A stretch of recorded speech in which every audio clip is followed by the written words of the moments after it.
Gràcies, Antoni. Benvinguts a la segona taula rodona d'Emerging Tech. Ara parlarem de tecnologies emergents sectorials. Com en l'anterior sessió, guardarem els últims 10 minuts per les preguntes dels assistents que tenim aquí i els assistents que tenim online.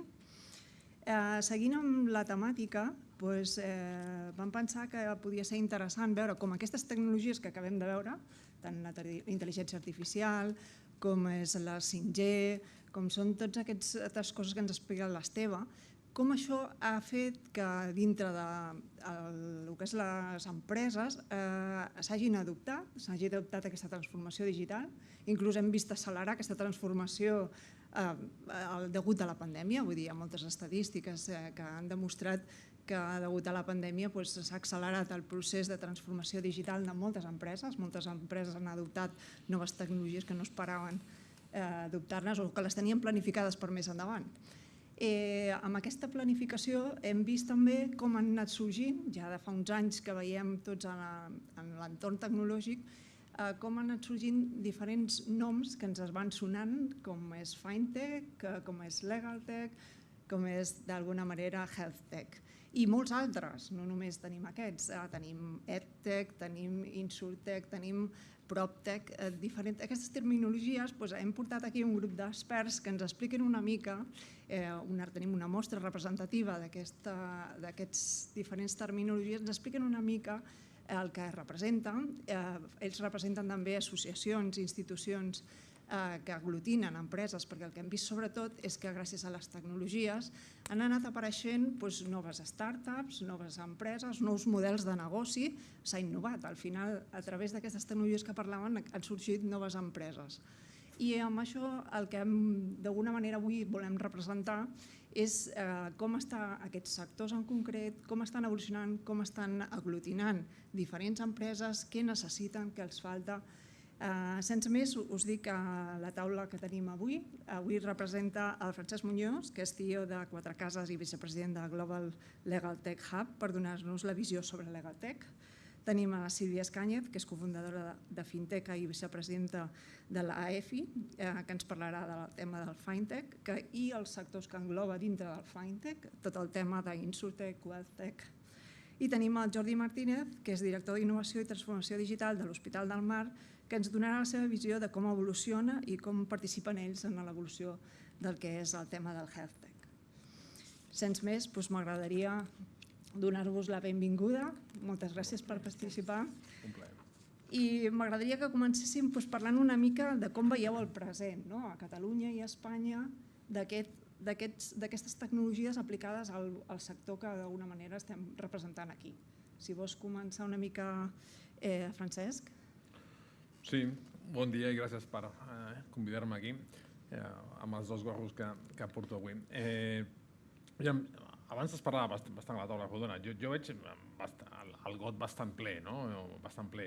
Crec que Catalunya i Espanya, malgrat les posicions que tenim en inversió d'innovació, sí que tenim dos pols d'innovació en el top 10 europeu, a Barcelona i Madrid, i això és un factor que és important, i jo crec que això ens està donant peu a que comencin a sorgir iniciatives interessants. Per exemple, en l'àmbit LegalTech, fa 5 anys no hi havia pràcticament res quan vam començar a desenvolupar. I ara tenim 200 de startups que estan empantant aquest sector. Jo crec que això implica alguna cosa. Per tant, les tecnologies estan arribant. És cert que venen de l'oest cap aquí, encara hi ha aquest gap de pocs anys, però sí que hi ha un gap, però sí que s'estan evolucionant. Per tant, jo veig això, ho veig de forma positiva, i jo crec que iniciatives com els hubs que estem intentant empantar el que fan és això, és també democratitzar l'accés al LegalTech en tots els àmbits. I això és una que estem fent nosaltres amb corpos, amb despatxos, amb tecnologies i amb institucions, intentar que això arribi a tot arreu. Perfecte. I Sílvia, com ho veus tu? En el sector de les... Jo soc emprenedora, i cofundadora... Ho vius des d'una altra perspectiva, des dels dos barrets. Exacte, jo tinc el barret de la banca perquè vinc de la banca tradicional i em vaig reconvertir a les fintechs, llavors vaig començar a emprendre i soc vicepresidenta de l'associació de fintech. El món de les fintechs sí que és cert que a l'últim any tota la crisi sanitària, tot el que hem viscut ens ha potenciat, ha crescut el sector un 15% en general, amb la qual cosa es veu que la mancança que hi havia del tema de la digitalització en el mercat en general. En Espanya podem dir que som dels països, el 5è país a nivell d'inversió de fintech. Llavors estem a l'alçada d'Alemanya i en número de fintechs estem a l'alçada d'Alemanya i Anglaterra. Llavors això està molt bé, hi ha una necessitat d'innovar i realment s'està innovant. El que potser el pendent és la falta d'inversió, que és el que trobem, la mancança d'inversió per poder créixer més. A nivell de Catalunya, Catalunya i Madrid són les comunitats que més estan liderant totes les fintechs, bàsicament, i Catalunya, mira que té una posició secundària perquè tots els reguladors i els supervisors estan a Madrid. Sí, el que parlàvem l'altre dia, que en el fons els bancs també fan que restringin també les startups.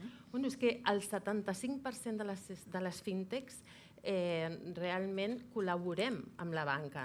Jo tinc una fintech d'hipoteques i col·laboro amb la banca i el 75% col·laborem. O sigui, de vegades la visió és que les fintechs estem substituint a la banca tradicional, però no és així. Sí que l'estem complementant. Són processos, no? Exacte, estem complementant processos d'ells on ells no arriben. Què passa? Que les fintechs som empreses innovadores, més petites, que no necessitem tants recursos per implementar innovacions. Llavors, de seguida ens ajustem, som capaços de treure al mercat necessitats que hi ha dels usuaris.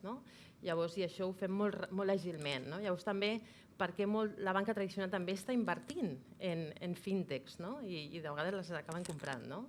Llavors, també és un fet això. Llavors, Catalunya està liderant també el tema de les fintechs, el sector, i també per la base d'emprenedoria que sempre ha existit a Catalunya, però ho està fent molt bé i com dèiem, que està tota la banca a Madrid i tot realment, o sigui que encara, tal com està la banca ara, que està tancant oficines i la necessitat que hi ha, encara el futur encara serà més accelerador per la innovació en fintechs. Serà més digital, vols dir. Exacte.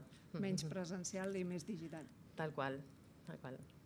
I a nivell, Jordi, a nivell de health tech, com veus l'estat actual? L'estat actual tenim camí de millora, com tots, però... Després us preguntaré el futur. Però si ens comparem amb altres no estem tan malament.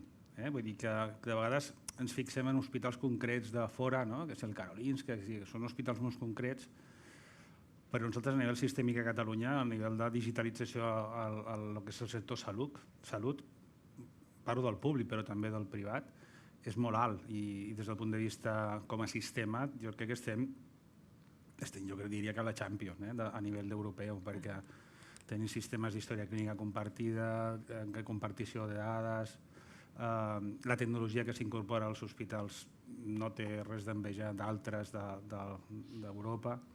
Jo crec que no estem malament. Ara, després ja parlarem de... I un altre punt és que per la menor inversió que tenim, jo crec que estirem més l'euro que d'altres regions europees o altres països. Per posar un punt optimista en el tema de com estem avui. I els resultats en salut també són bons, és a dir, tenim bons resultats en salut i tenim un sistema amb una cobertura bona i amb una tecnologia que jo crec que tampoc estem... Sí que podem millorar, però no estem tan malament. Doncs ja que parlaves, ja deixo passar a la següent pregunta, que és ja com visualitzes el futur. Jo soc optimista. Això és important. Tots els innovadors són optimistes, jo crec. Jo crec que tenim unes barreres que són evidents, tenim una barrera de finançament, de regulatori i de... no sé si es pot dir barrera, i en el sector públic de contractació, i això impacta molt en com podem incorporar les startups nosaltres en el nostre món.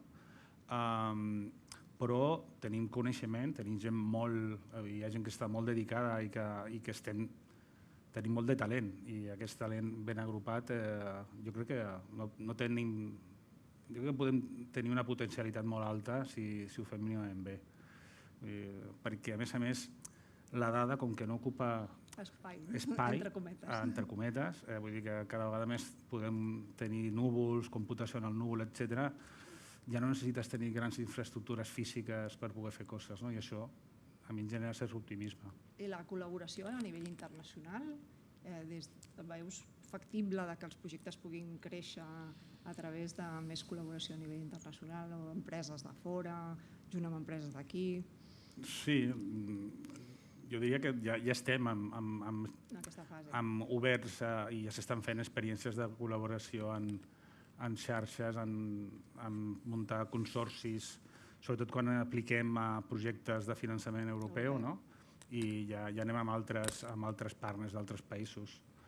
També és cert que després tot el resultat que tenim d'aquests projectes moltes vegades és aquesta transferència cap al mercat real, és el que encara tenim alguna assignatura pendent a fer.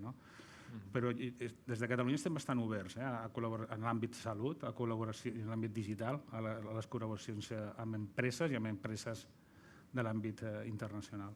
I s'està fent entre hospitals mateixos o incorporeu ja el que deies tu dels startups també? Treballem entre hospitals, fem xarxa entre hospitals i treballem també amb la indústria, vull dir, amb la indústria tecnològica, i fem col·laboracions específiques per projectes innovadors específics en models ja no de client-proveïdor, sinó en models de partenariat per obtenir alguns actius. No és allò, no dius, és el 100% de les coses que fem, no, però estem ja generant aquest moviment. Sí. Genial. Com ho veus a nivell de futur, Sílvia? Home, doncs que encara hi ha molt per fer i que es revolucionarà tot el sistema financer amb les fintech, no? Perquè el sistema tradicional, de banca tradicional, ja no té coherència en el món en què vivim. Llavors, això ho estem veient cada dia. Hi ha una gran oportunitat, per tant, en aquest sector, no? Exacte, o sigui, s'està reconvertint, no? I en el fons és el que dèiem, està creixent les fintechs per aquesta mancança de necessitat que hi ha, i amb aquest darrer any ho hem vist, no? O sigui, l'usuari potser tenia certa desconfiança de les fintechs, però hem viscut tot el que hem viscut aquest any i han provat coses noves i han provat la banca digital, la pròpia seva banca tradicional, i han vist que hi ha més opcions, i ara s'atreveixen més a entrar en fintechs. Ja no parlo de neobancos, però sí que s'estan accelerant processos. Per exemple, ja ho parlarem més endavant, però també s'han accelerat certes verticals dintre de les fintechs per la necessitat que hem viscut. Llavors, encara hi ha molt recorregut, però igual que a l'associació hem crescut un 16% aquest darrer any i les fintechs han crescut un 15%, o sigui que continuarem així, i conforme la banca continuï tancant oficines com ho estan fent, ens dona més espai a les fintechs que s'estan reconvertint, i també s'està creant més treball. Tota aquesta mà d'obra que ve de la banca tradicional s'està reconvertint. Jo venia de la banca tradicional també, i com jo molta gent. Llavors ens estem reconvertint i estem veient la necessitat que hi ha de créixer. Espanya està considerada, som dels primers països a nivell mundial amb fintechs. De fet, l'AEFI és de les associacions més considerades i amb més associats a nivell mundial i tot. I s'estan creant aliances també a nivell mundial, iberoamericana, europea. S'estan creant aliances perquè entre tots junts podem accelerar l'ecosistema fintech, que en el fons la innovació, el que dèiem, la innovació va molt ràpid i cada cop surten eines noves, que si blockchains, però la societat potser no està preparada. I aquí és una mica el hàndicap que s'ha de treballar molt bé, perquè tota la desgràcia que hem viscut ens ha servit perquè la gent provi, escolti i busqui alternatives. Per dir la por, al final s'ha vist quasi abocat a haver-ho de fer servir, ja que no en podia anar a l'oficina. Ha perdut la por i ara hem de créixer més. I a nivell de Legal Tech està passant el mateix? Vosaltres també col·laboreu a nivell internacional? Sí. El futur en dues paraules, espectacular. No, és impressionant perquè jo crec que hi ha un momentum i l'hem viscut durant la pandèmia, que ha sigut un accelerador sens dubte, però solucions madures de Legal Tech que no s'implantaven, com la signatura digital, han eclosionat. Ha sigut una explosió. Dic, ostres, ara és que és com és que abans signàvem manuscritament, no? Bueno, això és una cosa. Dos, les corpos que tenien abans els departaments legals, doncs era el germanet pobret que no tenia tecnologia, ara estan implementant Legal Operations i les Legal Operations en suporten amb tecnologia que és Legal Tech. I aquí hi ha un momentum també que ja apareixen les tecnologies que després veurem, com Machine Learning i demés, que fan que tot això està en una ebullició. Per tant, el futur només pot ser espectacular, de debò. I hi ha aquesta situació que s'està donant, que s'està veient, i cada vegada hi ha més inversió en Legal Tech. Bueno, aquí a Catalunya tenim la Legal Tech europea més gran, que és Redpoints, però estan creixent. Bueno, doncs hi ha aquest momentum, l'estem veient. Genial. I també el que comentàvem abans, la realització de projectes junt amb startups, junt amb grans corporacions, és quelcom que farà que evolucioni més ràpid. Sí, jo crec que en Legal Tech sí que s'estan ja fent projectes entre despatxos o corpos amb Legal Tech internacional. Sí que ens falta encara més potser la part de generar sinergies entre diverses startups i que puguin fer un projecte en comú. Això és com està passant via M&A, un gran actor que compra 3-4 i que va enxampant horitzontalment el portfoli. Genial. Ja que començaves a parlar de temes de tecnologia, quines tecnologies creus, de les tecnologies emergents que hem vist abans, quines creus que ajudaran a accelerar més el procés? O quines són les que s'estan implantant més? Des del blockchain, des del 5G, des de la intel·ligència artificial? En el nostre cas, en l'àmbit Legal Tech, jo crec que avui dia les dues tecnologies que més estan impactant en evolucionar és, per una banda, el machine learning i la intel·ligència artificial, i per l'altra el big data. I després, que tenim una pregunta, després ja parlarem una mica del per què. Però jo crec que avui són aquestes, i sí que visualitzo que de cara al futur també la realitat virtual, la realitat augmentada, pot ser molt potent pel sector en general, perquè també el sector legal és superdivers, des de grans despatxos a justícia, o sigui, tens aquí, és molt divers, fins als sectors d'informació que també n'hi ha, els big players que n'hi ha. Però jo crec que aquestes dues són les actuals i potser afegiria la realitat virtual com a tercera que impactarà en els propers anys també. Tothom es pregunta si el blockchain realment impactarà en els temes legals. Tu com ho veus? El blockchain impactarà sí o sí. Ara bé, impactarà en el Legal Tech? Això és diferent. O sigui, impactarà perquè al final, si es fan smart contracts, doncs algú haurà de dir que aquell smart contract fa el que ha de fer. I per tant és un contracte. I per tant els advocats... És a dir, que no desapareixeran ni els advocats ni els notaris... En absolut, al contrari. Abans que parlar del momentum, el momentum és una altra gran variable. El món només fa que aportar més i més regulació. Això és un fet. Per tant, caldrà més tecnologia per agilitzar aquests processos que demanen aquesta regulació, sens dubte. Genial. I a Fintech, tu quina de les tecnologies, Sílvia, veus com a punteres? Jo crec que la base és el Big Data, o sigui, sense Big Data no podem fer res més, no? És com una mica la base que es necessita i l'anàlisi de dades contínuament és superimportant, més perquè amb les fintech tenim dades dels consumidors, de tot el que fan, llavors és realment el que tens de base de dades per poder parametritzar algoritmes que arriben a poder fer intel·ligència artificial, perquè quan tens base de dades i les analitzes pots parametritzar algoritmes per fer anar un pas endavant.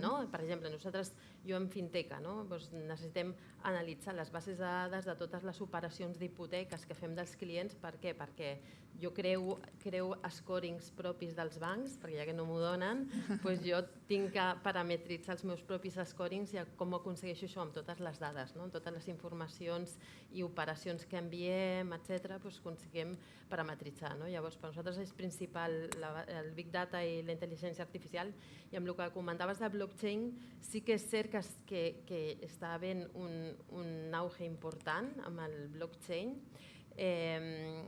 Suposo que també per part del boom de les criptomonedes, però sí que hi ha una branca important que és la part de la tecnologia en si, no? De dir, poder donar transparència i seguretat, no? Als mercats.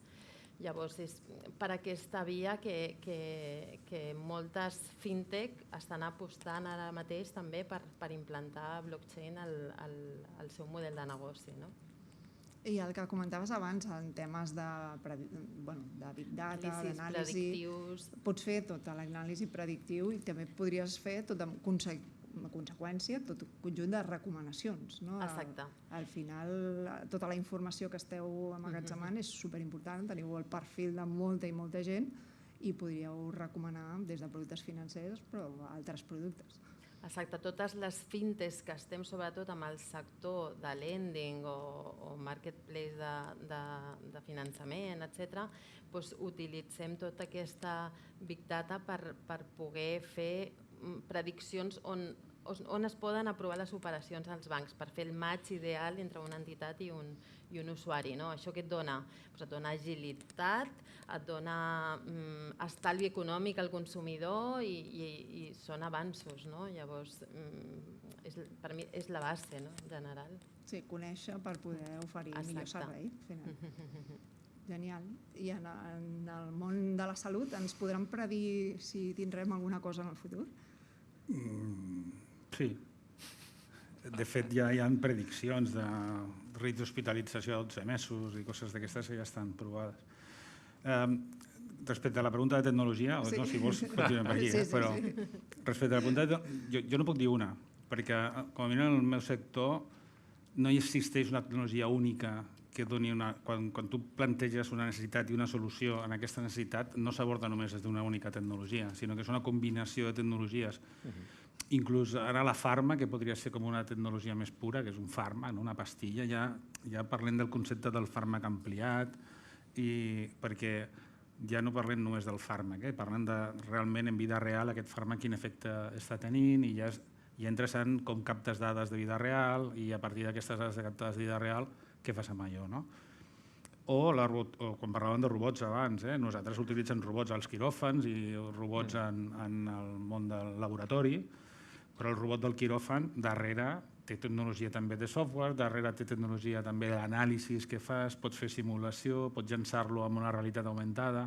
Vull dir, al final és una combinació de diferents tecnologies que tenen un comú denominador que és la dada i que aquest és l'actiu que nosaltres estem aprenent a mimar i a utilitzar correctament. I estem a entendre quines són les entrades que van més enllà del que nosaltres registrem a la nostra història clínica, sinó que hi ha altres dades relacionades a la persona que estem atenent que també ens interessa captar.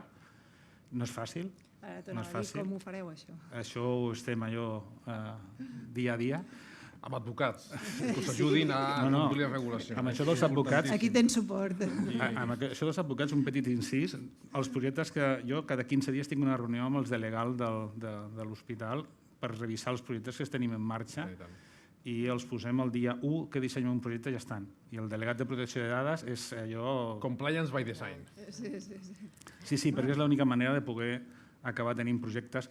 Ara, no li diem si es pot fer, sinó li diem com ho fem. Aquesta és la... Si dius com, diuen no es pot fer. No, això és allò del tabú, és una frase tabú que no es pot dir. És que els advocats ja saps com són a vegades. Sí. La primera paraula és no. Sí. No, el que et deia, les dades, les intentem agafar-les, tenir-les més o menys estandarditzades per poder treballar en xarxa amb altres, perquè això del Big Data va de molts, no? Vull dir que el que fem nosaltres, i després la idea és consumir-les per diferents coses. Una és per fer innovació, recerca, però també per dissenyar eines de suport a la decisió, etc. En aquestes eines de suport a la decisió arribarà un moment que podrem tenir decisions tan fines que jo crec que a la llarga podrem arribar. A dia d'avui tenim cosetes. Molta més intel·ligència que artificial, però tenim coses. Anem de camí, no? Mica en mica. Perfecte. Una vegada hem parlat de les tecnologies, el que m'agradaria que visualitzéssim és quines barreres ens trobem. Si ens pots comentar tu, has comentat que a vegades de barreres les tenim legals, però quines altres barreres us heu trobat en l'aplicació de les tecnologies? És que jo crec que hi ha diferents escenaris. Un escenari és quan hem de provar una tecnologia i una cosa és quan aquesta tecnologia l'hem de posar en rutina ja. I són dos escenaris totalment diferents. Quan tu has de provar una tecnologia estàs en un entorn controlat. Al final ho proves en un grup de persones específic, amb un consentiment específic, estàs controlant molt bé. A partir d'aquí tens un regulatori que et diu què pots fer amb allò. O sigui que allò acaba sent un medical device o quin marcatge ha de tenir, etc. Barreres que ens trobem és, primer, el tema de una barrera molt és la utilització de la dada. Vull dir que hi ha unes restriccions aquí a Europa de com podem fer ús d'aquestes dades i què podem fer amb allò. I l'altra, a l'hora d'incorporar una altra barrera per llançar a la taula, que després així, és que els models, nosaltres a vegades intentem ajudar a startups que volen provar, fer proves de concepte o poden provar un model que tenen. El problema és que després, si l'han de contractar, entrem a una contractació pública. Llavors entren en un escenari que potser les startups no totes estan preparades per poder entrar en aquest escenari, però és l'escenari que tenim. No podem... I en aquest sentit trobar un equilibri bo. No sé si és el que siguin comprades i tal, o no sé quin és.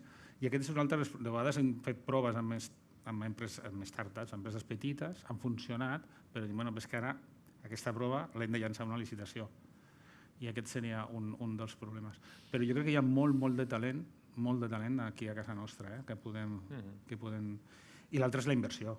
Hi ha un problema de tenir... Pública o privada? Pública. Jo diria pública, perquè les empreses privades van dedicant, vull dir que... però també privada. En el vostre sector que empreses privades inverteixen... Digues, perdona? No, dic, us trobeu que en el vostre sector empreses privades inverteixen de forma més... per desenvolupar una tecnologia o per aplicar una tecnologia concreta de forma més fàcilment. Sí, però que també està en el seu negoci, no? Sí. I entonces és normal que busquin aquesta inversió. El tema és que necessitem més finançament per muntar elements d'innovació i que després la transformació que facis en el procés també sigui comprada de manera diferent.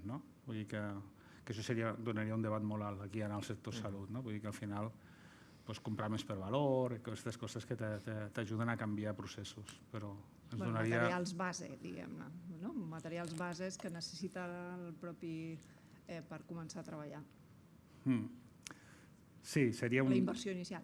Hi ha una inversió inicial, hi ha aquesta motxilla d'inversió abans de tenir un retorn que hem de gestionar millor. Però anem fent, tampoc estem a zero, vull dir que passa que ens toca sempre demanar. Sempre s'ha de demanar, s'ha d'aprofitar aquests moments per demanar. Perfecte. Sílvia, com ho veus? En algunes coses coincidim. En el món de les fintechs, jo crec que la principal barrera és temes regulatoris. O sigui, ara és superimportant perquè... Sí, no el mirava amb ell, mirava tu, però coincideixes o no? És que el tema de les fintechs ens comparen una mica amb els bancs i és que no tenim res a veure. Llavors, el principi de proporcionalitat. Som una fintech, tenim uns recursos limitats, llavors amb això ens està afavorint ara que per sort s'ha aprovat el Sandbox, va sortir la primera convocatòria i és una forma que les fintechs puguem entrar en un entorn de proves amb una regulació específica que sigui la idònia per aquella... Més adequada per exacte, per aquesta startup. Llavors, el tema regulatori és superimportant i això és... perquè si no, no podrem créixer més, no? Després, per una altra banda, el tema de la inversió. La inversió, no sé què fem, que tots els inversors se'n van a UK i a altres països, però aquí a Espanya és molt complicat aixecar diners, no? I t'ho dic des de l'experiència, o sigui, és molt complicat aquí, que realment els inversors no sé per quina raó, no sé si és que falta també inversió pública, llavors si la inversió pública inverteix en la privada està més confiada o no sé què és el que falla exactament. Bueno, casos d'èxit, tothom sempre està dient. Exacte, estem de camí, estadístiques, tenim més casos d'èxit i fa més que... unicorns, etc. Llavors, que ho estem fent molt bé però no és suficient. Llavors, la mancança d'inversió és superimportant i també pel talent, perquè no marxi fora, perquè molt talent se'n va a altres països on té més possibilitats de guanyar més diners, lògic. Si aquí tenim més recursos i més inversió, podrem conservar el talent que hi ha molt, que hi ha moltes universitats, escoles, tenim molt talent a Espanya però se'n va fora també. Llavors seria una manera de retindre'l i moltes més coses, però... Bueno, tenim temps, encara en pots dir un parell més. Francesc, què hem de fer per millorar i saltar-nos aquestes barreres regulatòries? Complicat, perquè, com deia, tindrem més i més regulació i a més, jo crec que també el ciutadà ho demana, no? Hi ha molts àmbits en què vol estar segur, tant en temes de dades personals com en temes també de finances. Què m'estàs recomanant aquest RoboAdvisor? I això que m'estàs recomanant ho fa amb sesgos, no? Sí, clar, al final estem en un entorn que és perillós, o en health, sí, els temes de confiança, al final. S'ha de regular i regular bé, i regular àgilment, que això és el complicat, no? Àgilment és el complicat, no? Però, bueno, aquí s'ha de treballar i molt, no? Si la pregunta, jo crec que ha anat mutant una miqueta, si era... Anem de barreres, quines barreres ens estem trobant? Vale, barreres. Jo crec que amb el sector nostre, i per afegir alguna cosa diferent, sí que hi ha un tema de canvi cultural, no? Jo crec que hi ha un tema de mindset que costa, llavors, al sector i als que operen els temes legals de les companyies, aquest mindset de dir hem de canviar les coses i hem de ser més eficients, i això jo crec que és una barrera, i és una barrera que després també l'abordaré més, però que jo crec que això s'ha de canviar i s'ha de canviar des d'origen, des de baix, perquè és la forma de canviar aquest mindset, i per tant jo crec que per afegir seria una de les barreres que jo veig més amb el sector LegalTech. També és cert, una mica ho comentava el Jordi, és a dir, clar, tu te'n vas a un BBVA i dius que posi aquesta solució de document automation d'una startup que val, quan dius que val? 4 milions, perquè diuen que valen 4 milions? Hòstia, i això ho poso. Bueno, jo crec que cal establir mecanismes interns perquè la contractació d'aquest tipus de companyies no hagin de passar altres canals, i no siguin el canal de dir vinga, va, un plec de condicions, tal, companyia, és que no suportarà res. Per tant, també tots hem d'assumir uns certs riscos afitats, lògicament, però per impulsar aquest tipus de companyies. Nosaltres ho fem, i mira, la setmana passada hem anat en viu amb una startup holandesa que dius una solució, i el meu cosí delegat deia, hòstia, sí, Francesc, sí, pero somos los únicos de este tamaño que están con ellos, ¿no? Sí, i sí, clar. I tirem endavant. I 3 sís, no? Per tant, diu, posa'm ja el ganivet aquí, que si algú falla. Bueno, jo crec que això també ens cal també, ser valents també amb aquest tipus de coses, no? I no és fàcil, perquè al final el negoci s'ha de mantenir, i si no es manté, doncs tens un problema, no? Però, bueno, són algunes de les barreres per aportar alguna cosa diferent també que jo veig amb el sector.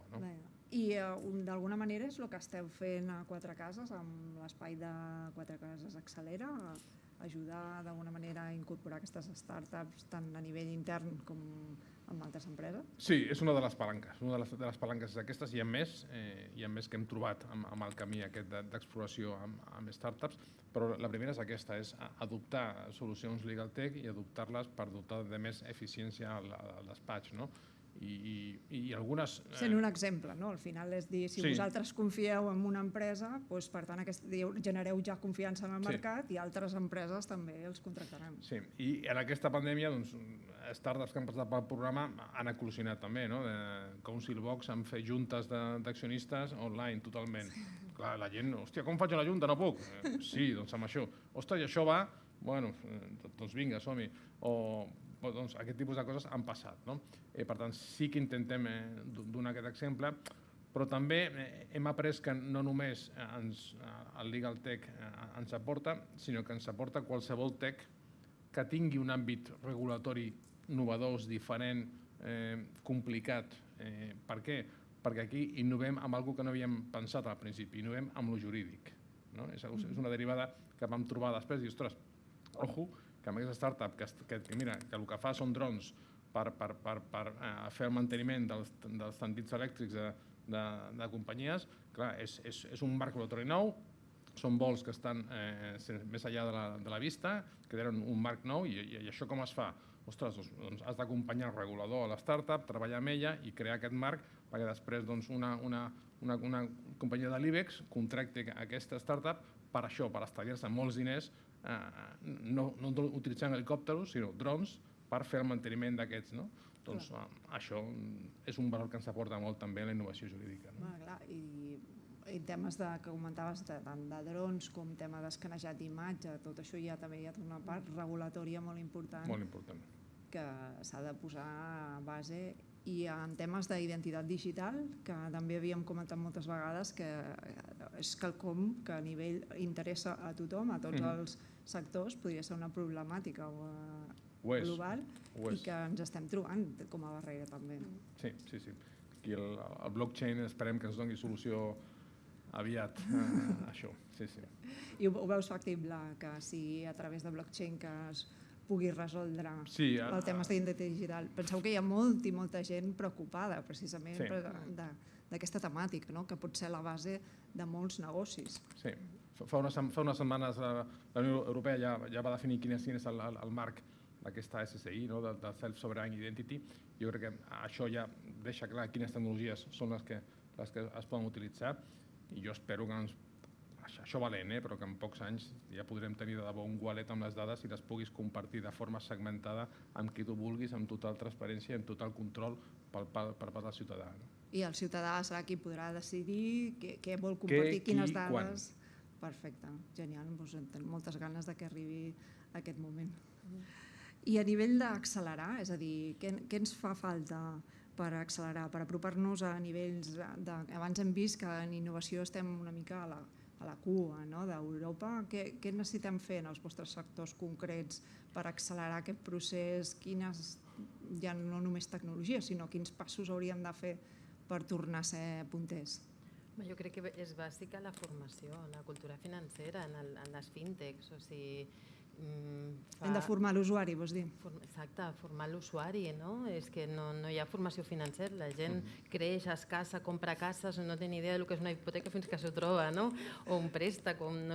Llavors, falta molta cultura financera i educació financera, que això s'ha de començar des de ben petits, no? I aquí sembla que hi haurà canvis, per lo que he llegit, no ho sé, encara no ho he vist, però ja des de les escoles, no? Vols dir que exacte, des de les escoles ja s'hauria de començar a fer un... Exacte, jo crec que és molt important un canvi en l'educació financera. De fet, des de l'EFI nosaltres ens hem adonat d'això, tanta innovació però després l'usuari no està preparat, no ho entén o desconfia. Llavors hem obert unes jornades de Fintech para Todos, que són unes webinars obertes al públic en general, perquè l'associació és B2B, diguem, és només pels associats, però estem fent aquestes jornades per explicar-li al públic i conscienciar com són les fintechs des de dintre. I a aquestes jornades participem tots els CEOs de diferents fintechs, de diferents verticals, de totes les verticals, i expliquem una mica l'intríngulis de què fem, com ho fem i tot per donar confiança i formar. Llavors això jo crec que és una pota molt important, el tema de l'educació. Perquè veus que hi ha certa bretxa digital en l'ús també, per exemple, gent jove té molt més fàcil, gent més gran... Sí, però aquest darrer any el canvi ha sigut molt important. Llavors, hi ha molta gent que anava sempre amb caix i ara ja ha començat a fer servir el mòbil o la targeta i tot. El mòbil, jo crec que molta gent ha passat directe al mòbil. Directament. Llavors, en aquest sentit, ens hem digitalitzat. Llavors, ja no hi ha Volta una altra enrere. opció. És així. No, és interessant perquè una de les coses positives que ens ha aportat aquesta Exacte. pandèmia ha sigut l'acceleració de la digitalització Total. a través de les empreses però també a través de l'usuari. És a dir, Ens ha agafat a tots, perquè en altres sectors, en les escoles i tot, ens ha agafat també els nens a casa, que, ostres, com els formem ara, ens ha agafat a tots, no? És xulíssim com allà al Prat, els que venen les carxofes allà, De... acceptem Bizum. Exacte, el Bizum. Boníssim, el pagès allà amb les carxofes, paga'm amb Bizum, però... Sí, boníssim, a qualsevol lloc pots pagar. Abans no pagaves un cafè amb el mòbil i ara... I et miraven estrany si volies pagar un cafè amb el mòbil. Clar, i deia, ostres, tu... No, i amb Bizum està molt bé perquè t'estalvies del datàfon. Sí. I a nivell de salut, què creus que necessitem per accelerar-ho? La resposta també són moltes coses. Vull dir que jo crec que estem enfocant des de l'escola, no? Perquè, per exemple, nosaltres tenim una escola d'FP dins del consorci que som, no només és a l'Hospital del Mar, sinó que també fem recerca i fem docència. I dins de la docència tenim facultat de Medicina i Infermeria i també tenim una escola d'FP sanitària que tenim 5 línies. No? I els nois i noies tenen una assignatura que de 2 anys en què van a fer pràctiques, detecten necessitats i a partir d'això van fer tota una metodologia fins que acaben l'últim any presentant un projecte, no? I defensant un projecte i en el que anem jurat i decidim quin és el millor, etc. Clar, això és un bon enfocament per generar, no, accelerar en el futur. Quin és el problema? Que després d'aquest projecte no podem fer res. No tenim prou eines nosaltres com poder desenvolupar aquests projectes i coses. No? Però sí que és cert que s'estan fent xarxes, vull dir que un exemple també seria la 22 arroba, vull dir que al final hi ha xarxes que ajuden també a accelerar. Jo crec que hem de, vull dir que estem enfocant però hem de posar més benzina, no? Per poder fer més coses. Seria l'accelerador. Vull dir, tampoc tenim una cultura en el sector salut d'emprenedoria, no tenim una S'ha de generar una acceleradora, m'estàs dient. No sé si la paraula és una acceleradora. Per posar-li un nom. Jo dic Pepito quan no sé quin nom posar les coses, però... Ja que ens escolten startups i persones que sàpiguen que hi ha una necessitat. Jo crec que hi ha aquesta necessitat. També és cert que hem d'aprendre, ja estem enfocant-nos, però hem de fer-ho millor encara, de treballar en col·laboració entre els diferents mons. El món de la sanitat del futur és híbrid, no va de la gent de salut, sinó nosaltres jo ja treballo amb bioenginyers, en físics, en bioinformàtics, i treballem conjuntament, i això és el futur. Per tant, els metges s'han digitalitzat, també. Els metges i les infermeres s'estan digitalitzant i hi ha d'haver un procés de reskilling, perquè la manera d'atendre els pacients està canviant. Nosaltres, així com a punt de petit detall, nosaltres vam fer, quan va venir... Nosaltres ja havíem començat abans que vingués la primera onada de la Covid a treballar i impulsar l'atenció no presencial, telemedicina, teleassistència, etc. Per endreçar-ho, perquè hi havia gent que estava connectant per Skype amb pacients. Vull dir que, i a més això és que la gent s'espavila, vull dir que al final has de donar eines per fer-ho bé. Ens va agafar la pandèmia, vam introduir ràpidament la videotrucada, la videoconsulta, des de tal, però clar, no sabien com havia anat això. I vam fer un estudi amb pacients i amb professionals, amb quantitatiu, una enquesta i qualitatiu en diferents canals de comunicació no presencial, i van sortir resultats molt, molt interessants i van acabar de dir quin és el model ideal de visita no presencial. I és curiós perquè la satisfacció dels pacients era més alta que la satisfacció dels professionals. Vull dir que pensem de vegades que els pacients sí que et diuen una sèrie de coses, però la satisfacció global era més alta en els... Tot això l'hem de treballar, per accelerar-lo. Però quan la gent li dones els espais, els dones els recursos i veuen que això tindrà un retorn, i no necessàriament és econòmic, sinó la gent tira, perquè en recerca ens està passant. En el món salut, en recerca, la gent ja publica i pel mèrit de la publicació i del coneixement, no per un altre, per el retorn aquest. Diguem-ne que és més vocacional. De totes les professions que estem aquí parlant, els metges són la més vocacional. Per tant, també té el seu mèrit.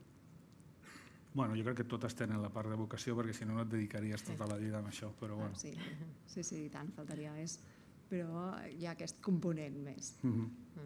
Perfecte, ja passem a l'última pregunta per vosaltres i després obriríem un torn de preguntes. Només afegir dues coses aquí. En aquesta sí, perquè aquesta l'havia pensat i no me l'has preguntat. Jo crec que falta també una cosa, és fiscalitat. Tenim una fiscalitat dolentíssima tant per emprenedors, stock options, com per als inversors. Això s'ha de revisar. Jo crec que és un tema clau també i que això ha de facilitar.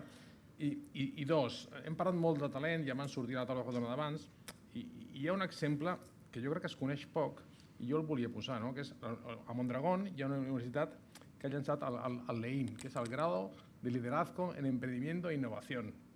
I aquesta gent han de crear una startup com a projecte de fi de carrera. L'han de crear. O sigui, amb un producte, amb un model de negoci, i han de constituir la startup. Ostres, veus aquella gent, els he vist, és impressionant. És un talent diferent. En tenim molt de talent, però de vegades aquesta famosa transferència tecnològica universitat-empresa que ha fallat des que jo estava a la Telecos i fa uns quants anys, i falla, jo crec que una de les claus, sens dubte, és la startup. Per tant, ostres, formar gent que sigui capaç d'això, de crear, és clau. És clau. I jo crec que és un model que no s'ha replicat gaire. Jo crec que està allà, que els bascos això... Bueno, tenim Teams Lab, que més o menys estan fent això, que estan aquí al districte i d'alguna manera també incentiven tot aquest procés. És un grau universitari també, això? Sí, diria que sí. Sí, estan fent, no sé si és universitari o màster, però estan fent coses d'aquest estil i els animen, precisament, i són socis també. Aquest talent jo crec que és clau per... Jo crec que sí, que passa per aquí, que inclús que moltes escoles tant de negoci com escoles tradicionals puguin fomentar que la gent creï ja no només projectes, sinó empreses com a tal, perquè viure tot el procés, vull dir, jo he sigut emprenedora també, viure tot el procés jo crec que s'hauria de fer un cop a la vida. És el millor màster. És un màster, però bueno, accelerat, no? I tothom hauria de passar per aquí. Genial. I ja l'última pregunta que us comentava, m'agradaria que miréssim a nivell de cross-hub, de què es poden fer, quines coses es poden treballar que puguin ser de forma cross-hub entre vosaltres i que es puguin ser comuns. Una d'elles era la identitat digital com a tal. Si veieu alguna altra cosa que no és sectorial, sinó que és... Aliances, no? Més aliances. Sí, seria l'ideal, no? Però és un poc una mica una utopia, no? Com coordines tot això, no? De sectors tan diferents, no? Al final és potser una altra entitat que generi projectes o elements. Jo crec que és trobar el cas, no? Jo crec, quan parlàvem l'altre dia preparant una miqueta això, dèiem, ostres, jo hi ha algú que fa temps que dic, és a dir, el procés del KYC, no? El Know Your Customer, no? És un procés que un banc ha de fer, que ha de fer el despatx, que ha de fer l'altre despatx, que ha de fer la banca d'inversió. O sigui, estem fent 4 o N entitats jurídiques un mateix procés de coneixement del teu client. És absurd. Per tant, aquí potenciar un ens, el núvol, que pugui proveir això per tothom, és que té unes eficiències brutals, no? Doncs, bueno, aquest tipus de coses són les que hauríem d'intentar trobar i dir, com solucionem això, que és absurd, que estiguem fent el mateix 4 companyies amb un cost que té espectacular, o el compliment de les ISOs i de seguretat, que tenim 40 bancs, que s'està cada setmana un banc fent-nos auditoria de la ISO. I dir, hòstia, sisplau, que me la faci un i la posi a tothom i ja està. Hi ha coses que és regulatòries que és absurd. I aquí crec que podem fer coses plegats, no? Costa, perquè és això, costa articular-les, però jo crec que s'han d'intentar. Sí, com ho veus tu? Sí, igual en un sandbox més obert, no? Que puguem col·laborar tots junts, de dir, en comptes d'anar independentment cadascú amb la seva proposta regulatòria, el seu canvi i tal, anar conjuntament. Perquè el sector fa que es repeteixi moltes... Això ho hem d'intentar aviam com ho movem. Hem de parlar, Jordi, com ho veus? Bé. Sí, jo crec que és això i després la tecnologia que necessitem sí que és molt transversal també, vull dir que canvia el cas d'ús, però al final... El coneixement en si d'aquesta tecnologia és transversal. Al final, nosaltres, per exemple, estem ara ja a veure si podem iniciar un projecte de consentiment informat per posar-lo, que ja no sigui, que és l'únic paper que no... i és un tema d'identitat, un tema de signatura electrònica, i al final nosaltres també hem d'anar a l'administració no? Vull dir que està tot, i a millor la tecnologia és comuna, vull dir, els mateixos que ens estan venint a nosaltres i aquí sí que veig que necessitem la part aquesta jo no la veig tant, però per un tema meu de que no tinc amplitud de mires, la part legal és que jo ja reviso ja contractes i coses d'aquestes, dades i no sé què, cada setmana em toca. Vull dir que és un tema en què sistemes intel·ligents que ens ajudin a una primera lectura, vull dir, surten casos d'ús compartits, segur. Molt interessant. Hi ha alguna pregunta del públic? Alguna persona que vulgui comentar alguna cosa? Sí. Perfecte. Diu bé? Sí, ara. Vale. Bon dia, soc Raül Sánchez, responsable d'innovació de Barcelona Activa. Primer de tot, felicitar-vos a tota la taula pel debat, que ha sigut molt enriquidor. I a nivell de pregunta m'ha sorgit un dubte, perquè el Jordi Martínez, tu has fet un comentari que has dit els metges necessiten un reskilling. Llavors, d'entre totes les coses que heu dit, m'ha cridat l'atenció això perquè nosaltres des de Barcelona Activa oferim diversos programes i hi ha alguns que són de reskilling i justament m'agradaria entendre quins són els metges que necessiten reskilling, és a dir, quina tipologia de metges i quin tipus de reskilling necessitaríem. Aprofita per demanar. Negoci directe. Ara, per ser políticament correcte, devia dir m'agrada que em facis aquesta pregunta, però no és cert. I no parlo de metges, parlo de metges i infermeres. Estem parlant de tot el col·lectiu de la salut. A veure, quin tipus de skills s'han de modificar? El que és cert és que la medicina... Jo vaig acabar fa molts anys la carrera i el que jo vaig aprendre sortia en paper. Vull dir, la manera de relacionar-te amb el pacient és absolutament diferent a quan ens vam informatitzar, per exemple, la consulta i vam posar ja els ordinadors. I és absolutament diferent a la que quan tu fas una teleconsulta. Vull dir, no és la mateixa... L'estructura d'entrevista clínica que tu fas amb el pacient no és igual que ho facis a través d'una pantalla que ho facis a través d'un ordinador. Així que ho facis a través del face-to-face. Llavors hi ha una sèrie d'habilitats que s'han d'incorporar aquí. Però després hi ha d'altres, que és, per exemple, cada vegada més tenim professionals que han de saber interpretar millor les dades. Vull dir que al final ja no és només... Ja els joves ja surten sapiguent R, Python i això a la meva època impensable. Vull dir, si donaves una mica a l'SPSS ja afortunat. Vull dir, entendre, per exemple, tot el món de la indústria, perquè al final és una hibridació. Vull dir, ja no hi haurà una medicina sense tecnologia. L'hospital del futur o serà digital o no serà. Vull dir que nosaltres estem ara dissenyant, us animo a que veieu el vídeo que hem penjat a YouTube de l'Hospital 2030 del Mar, que vull dir, allà hi haurà una sèrie de competències i d'habilitats que s'hauran de tenir, vull dir, hauràs de saber manegar, no? Tot el tema de com funciona un data flow quan fas aplicacions, que impacta des del punt de vista legal. Totes aquestes coses, no sé si és el concepte aquest de reskilling, però que és la idea de... Són coses que en la formació reglada no la teníem, que ara es comença a incorporar, com fer projectes d'innovació. Vull dir, tota la metodologia de fer un projecte, de saber entendre que l'especificació del lliurable... Vull dir, tot això és un llenguatge que ara l'estem incorporant perquè anem a buscar fons europeus, perquè estem fent projectes de col·laboració públic-privada. Tot això no ho teníem i l'estem incorporant. Jo crec que aquí és l'espai on tenim... O sigui, al final, per exemple, és que la medicina ara ja... M'estic estenent, però 30 segons. Nosaltres ja integrem les òmiques, no? La medicina de precisió et porta a que integres les dades òmiques. Interpretar les dades òmiques no és apretar un botó i ja està, sinó que té darrere tot un model i has d'entendre, encara que tinguis bioinformàtic, que t'acabin fent depuratge d'aquestes dades. Però tot això l'hem d'incorporar. I les noves generacions que estan pujant ja ho tenen. Però hi ha un grup de gent que encara ens hem de... No sé si t'he contestat o m'he enrotllat i no t'he contestat a la pregunta. Perfecte, doncs hi ha alguna altra pregunta? Si no, ja hauríem d'anar tancant la taula. Moltes gràcies, Francesc, Sílvia i Jordi. Un plaer de conversa i seguim.